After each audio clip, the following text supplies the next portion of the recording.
This week on the Writers Detective Bureau. Home invasion robberies, environmental crimes, and computer forensics. I'm Adam Richardson, and this is the Writers Detective Bureau. Welcome to the Bureau. This is episode 116 of the Writers Detective Bureau. You know that. The podcast dedicated to helping authors and screenwriters write professional quality crime-related fiction. And this week, we are going to talk about how to link home invasion robberies across multiple jurisdictions, investigating environmental crimes, and the realities of computer forensic investigations. But before we get started, let me give thanks to my Patreon patrons for supporting this show, especially my Gold Shield patrons, Deborah Dunbar from DeborahDunbar.com, Cece Jameson from CeCeJameson.com, Larry Keaton, Vicky Tharp at VickyTharp.com, Larry Darter, Natalie Borelli, Craig Kingsman of CraigKingsman.com, Lynn Vitale, Marco Carocari of MarcoCarocari.com, Rob Kearns of KnightsFallPress.com, Mariah Stone of MariahStone.com, and Aurora Jacobson for their support, along with all of my Silver Cufflink and Coffee Club patrons. You can find links to all of the patrons supporting this episode by going to the show notes at writersdetective.com/116. And to learn more about using Patreon to grow your author business or to support the show, check out writersdetective.com/Patreon, Patreon.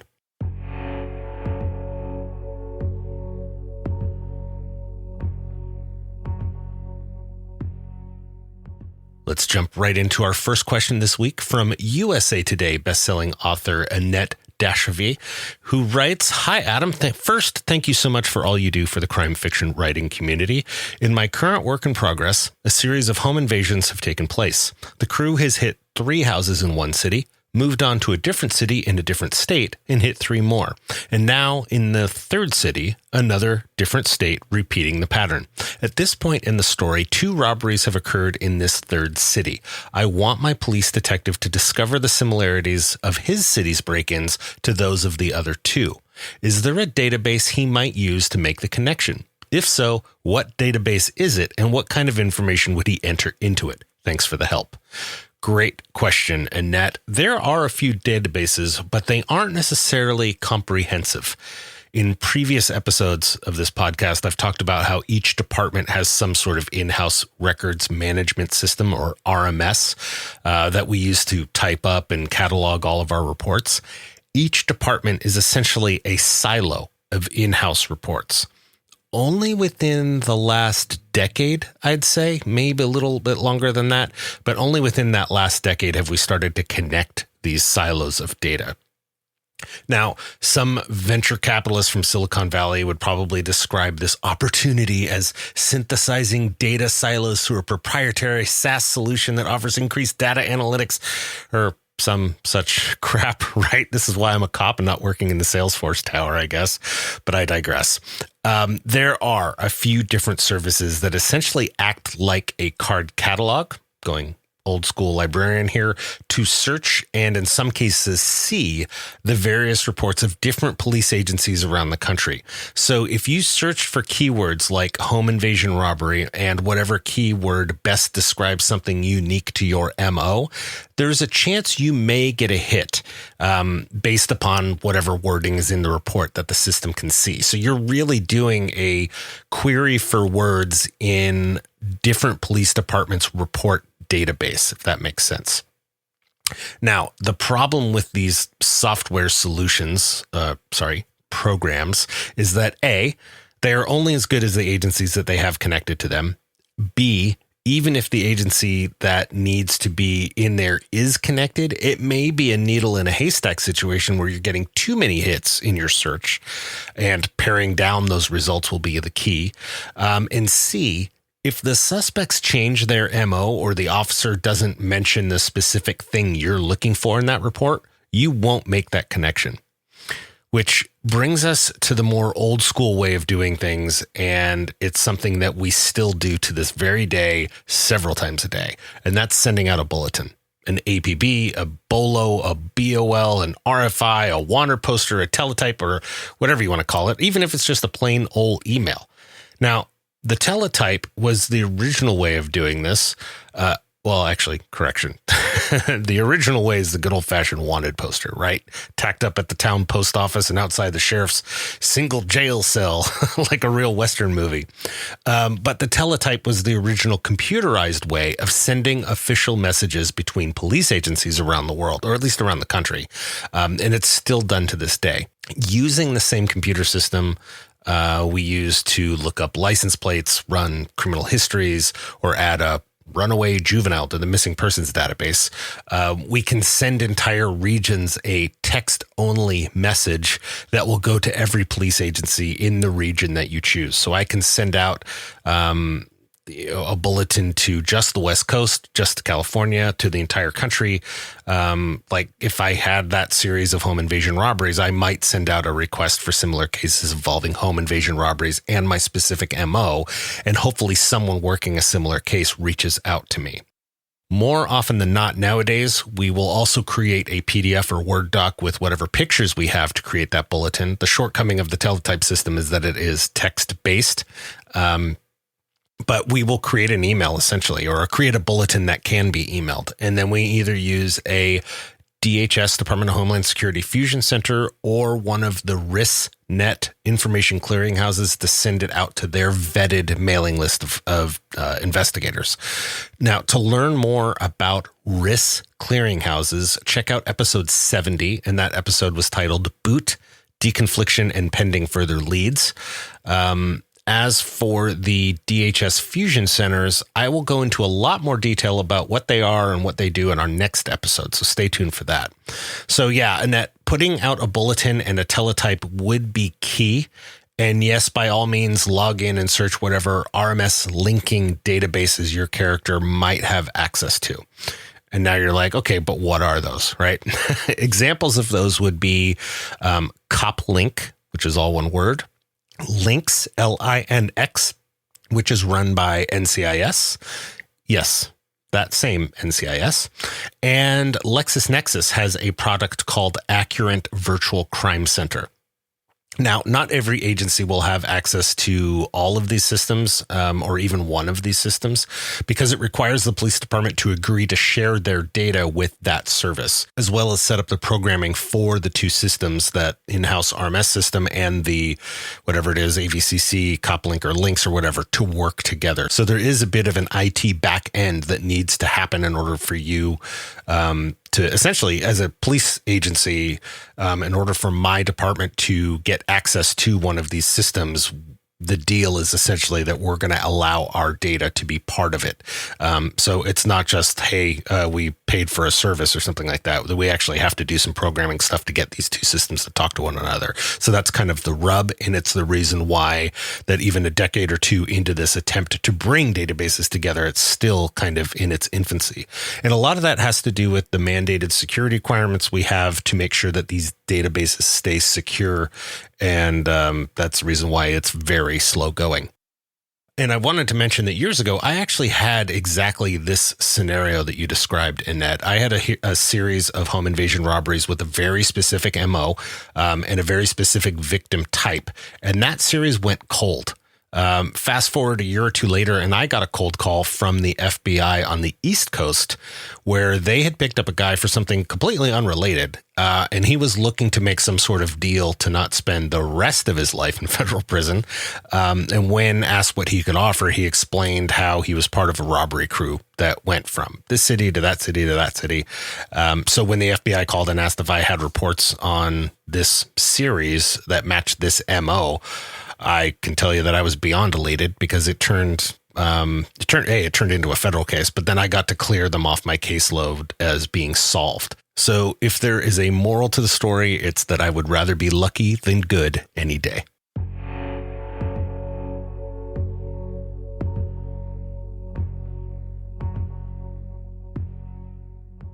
Renee Gendron asked this question in the Writer's Detective Facebook group. Hello, I write multiple genre romances, including mysteries and crimes. I'm writing a series where the detective leads are environmental law enforcement officers. Environment Canada, Ministry of Northern Development, Mines, Natural Resources and Forestry, Province of Ontario. I was wondering if anyone could share insights into the threshold of investigating an environmental crime. Pollution, illegal dumping of controlled substances, poaching, etc., whether in the US or Canada or elsewhere.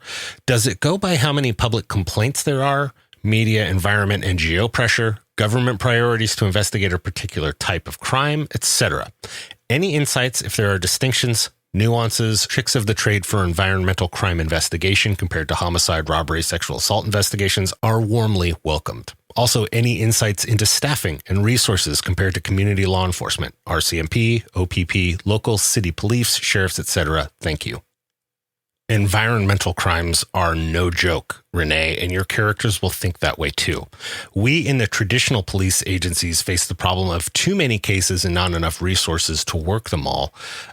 You focus on trying to solve the worst crimes, obviously, and if you lack the resources, the lesser crimes end up not being investigated. But that's usually not the case with environmental crimes. It's been my experience, having been tangentially involved in a few EPA cases where it was federal EPA and California EPA, and even wardens and rangers of the various agencies here in California. I can tell you that they are seriously diligent in working any reported environmental crime, regardless of whether or not the media or NGOs or anyone like that are involved. And the prosecutors are very keen on filing these cases in court. Now, these agencies are very often smaller sized agencies compared to more traditional law enforcement agencies, but they will very often, at least in my experience with the federal EPA, will come in with plenty of staff and resources. On a more local level, we thought we were being creative with this, but I can tell you that I've personally seen an outlaw biker face stiffer fines and jail time for pouring used motor oil down the drain than for the stealing of the $30,000 Harley Davidson that oil came out of. It's been my experience that one complaint is enough to prompt a response out to the scene and launch a full-scale investigation. Back when meth labs plagued California, it wasn't jail time that these meth cooks were scared of. It was the $100,000, or at least the property owners, it was the $100,000 cleanup bill that came with disassembling a meth lab. And before you even ask, I got you. Most of the meth labs are now in Mexico, at least for what we see here in California. But as for working these cases, they may set up surveillance or game cameras like what hunters would use in the area to see if the suspect came back, especially if they think their dump site or illegal hunting spot or whatever hasn't been discovered yet. Most of the time, whatever was used to damage the environment is something tangible that can be collected and analyzed, so that's always a plus for solving crimes as well. I do think that you have an interesting story series premise on your hands, because most cops, when they encounter these kinds of cases, need to call in the experts, your experts. Because a lot of times these crimes aren't listed in the regular penal code or vehicle code, and your experts are going to be the ones that are able to really bring the full weight of the law with them. Just a quick war story. I was on surveillance once and saw a guy roll this, like, it was actually 6 of them, 6 red 55-gallon size drums or bins. Really, they were just like big garbage cans, rubberized garbage cans on wheels, but they were clearly labeled biohazard, and they came out of a medical clinic, and he loaded them into the back of a rented moving truck. Now, I'm not going to mention the name of the company, but the truck was what you might rent to move your kids' furniture out of a dorm room, not haul biohazardous waste. Now, to be clear, this was totally unrelated to what I was doing surveillance on, but I ended that surveillance in order to follow this guy for about 60 miles before I was able to get a highway patrol officer to get him stopped. And the only thing the the California Highway Patrol officer could figure out to cite him for was the vehicle code section for using a non-commercial rental truck for hire and not having the required for hire number on the side of the truck, and which is what the Department of Transportation requires, and also not having the hazardous waste placards on the sides of the trucks. So I used that ticket from the highway patrol officer and the pickup schedule that this guy's the paperwork that this driver had, as well as photos that I took, to get the state and federal EPA agencies to start looking into that company. I mean, personally, the last thing I want to worry about when I rent a truck to move my junk is if the last guy used the truck to haul a bunch of hazmat stuff, right? So I would expect your characters, Renee, to be the experts that the local cops call when they have an environmental crime on their hands that the locals don't really know what to do with. And I can see you getting really creative on all the different crimes that they'll be able to encounter and why. Thanks so much for the question.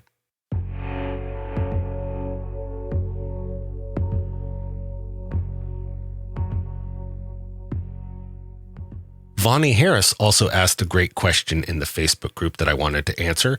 Vonnie wrote, how does it work when they find a flash drive or laptop, child porn in this case? In my story, detectives hand them to the tech in the surveillance van. They immediately find the nastiness, and then what? You'd think it would be that simple, right, Vonnie? Find contraband, arrest bad guy, right? Kind of reminds me of the arrest reports an old timer on my patrol squad used to write.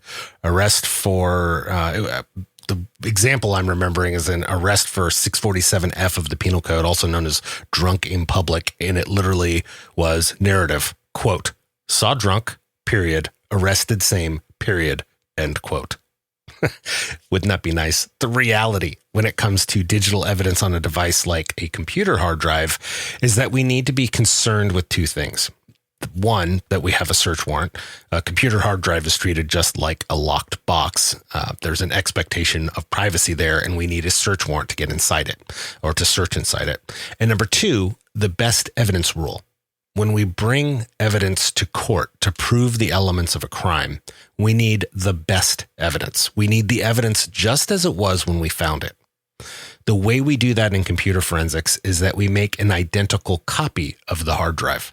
Then any searching or analysis that we do for pictures or videos or keywords or emails, any searching is done on the copy, not on the original evidence.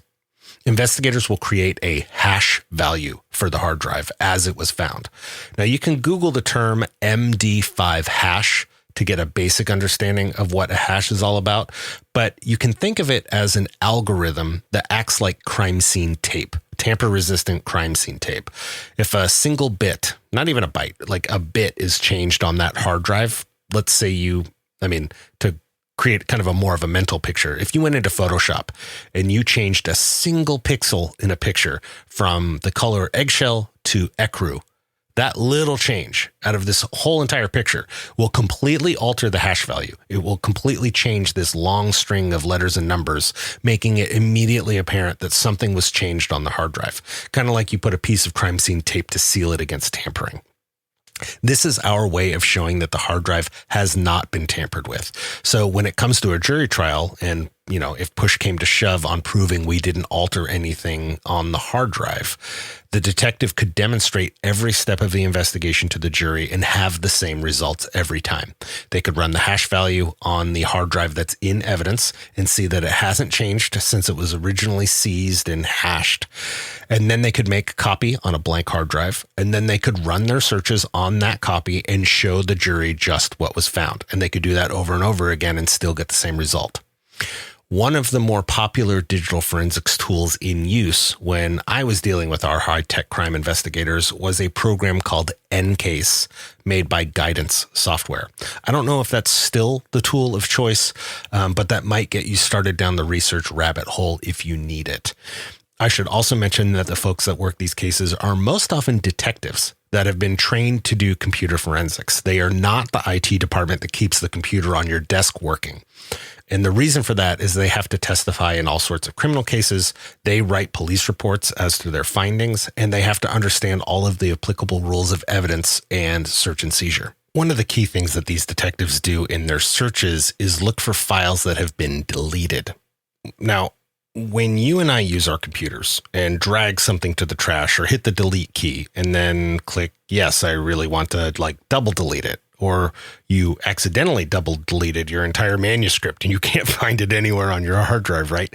9 times out of 10, the file is still on your hard drive. When we, the normal computer users of the world, hit delete, it's like going to the library, and it's not that we went and pulled the book off the shelf and threw it in the trash can. It's that we removed the card from the card catalog that points to the book. It's the one little thing that tells us where it is on the shelf. So when we hit the delete key, it's like removing the card for the book we want from the card catalog, but we leave the book on the shelf. We've removed the way that our computer can go find it, but it's still there. To go back to the library analogy, it's still there until the remodel happens, right? And they remove all the books in that section in order to store new ones there, which would be the equivalent of overwriting that section of a hard drive with new data.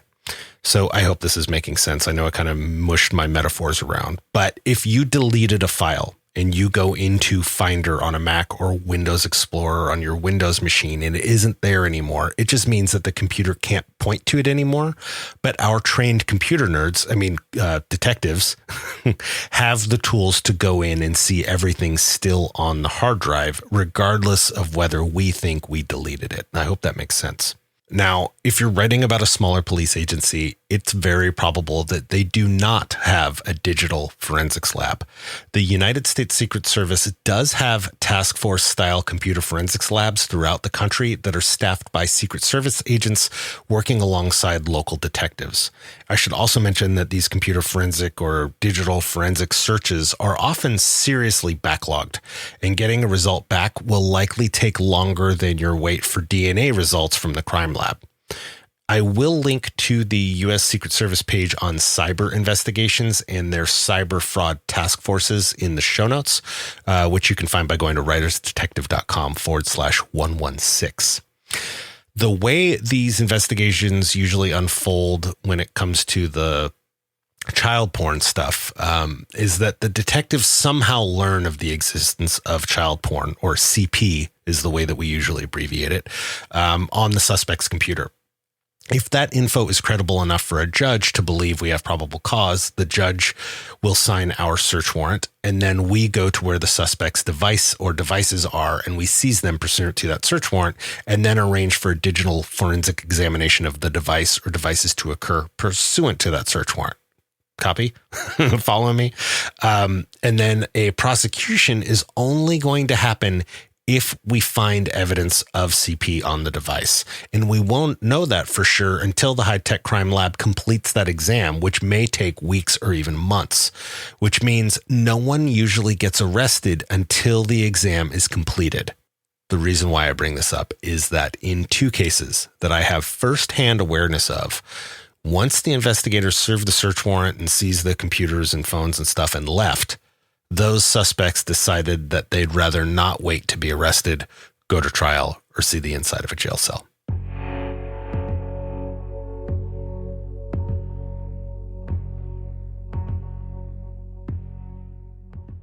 All right, before I go, I want to mention one of my favorite newsletters that I've paid to subscribe to for several years now. It's called The Hot Sheet. Their tagline is Business Intelligence for Career Authors since 2015. If your New Year's resolution had anything to do with treating your writing as a business this year, I highly recommend subscribing to The Hot Sheet. In my humble opinion, it's pretty much the trade magazine for self-published authors, covering top headlines in publishing relevant to writers, in-depth articles that offer insight for authors, trend summaries, and even announcements of new publishing imprints, literary agents, reviewers, podcasts, you name it. It's $59 a year, and the Hot Sheet hits your inbox every 2 weeks. If you'd like to check out a recent issue for free and get 2 free issues if you sign up, you can use my affiliate link to check it out by going to writersdetective.com/hot sheet. This is the year to level up your writing business, and there's no better way to stay on top of this business than the Hot Sheet. Thank you so much for listening this week. This show is powered by your questions. Send them to me by going to writersdetective.com/podcast. Thanks again for listening. Have a great week and write well.